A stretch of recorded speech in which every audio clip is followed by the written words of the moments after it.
In Seals of Cthulhu, one player is the cultist trying to end the world, and the other player is the investigator trying to stop them. Think 12 Games provided this in exchange for an honest review. Players choose a side, then take their hand of 6 cards: Gate, Gate Closure, Journal, Necronomicon, and Potion. You will also take your side's Elder God card. The rules suggest you use the Shoggoth in your first game.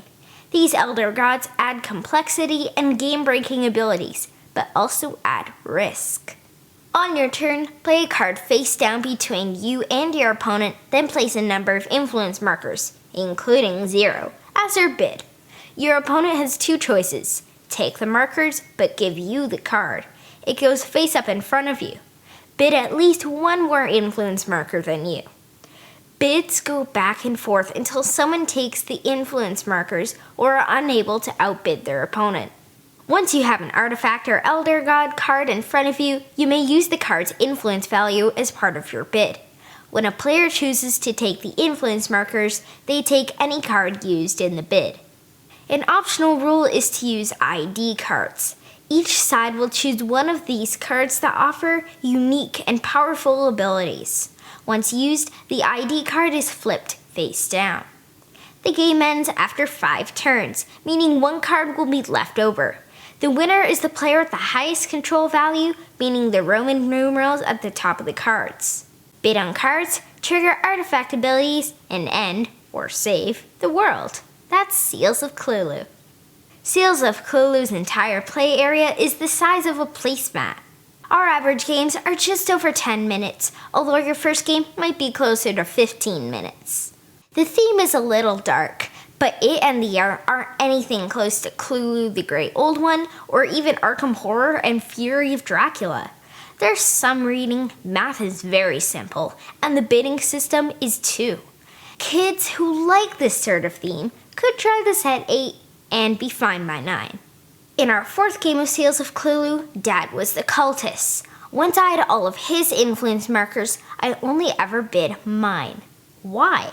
My character scored endgame points for each influence marker that I had of my opponents. Because I had a bigger pool, he rarely outbid me. I crushed him. Seals of Cthulhu has a dark, creepy theme. I like that. The art is cool too. With that said, do I feel like a cult or an investigator?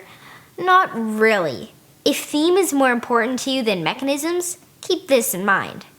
It's cool that each side's cards have opposite control and influence, although the potion is 3 for both cultists and investigators. It's a clever balance and affects what you decide to put out for bids.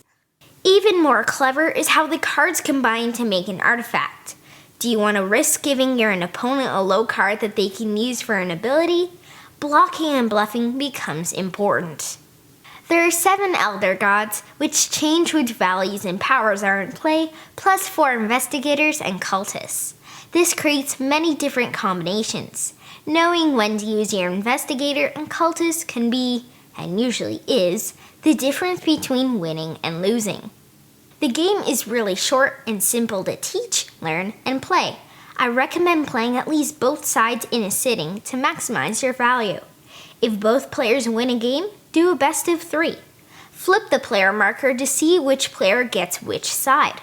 The box is bigger than you'd expect. With that said, there's tons of cool flavor from the box itself to the rulebook. There are secrets inside if you're brave or foolish enough to dig deeper. Seals of Cthulhu is a quick and fun 2-player game with little randomness. Because you can deduce what cards your opponent has based on what's out, there's a surprising amount of strategy.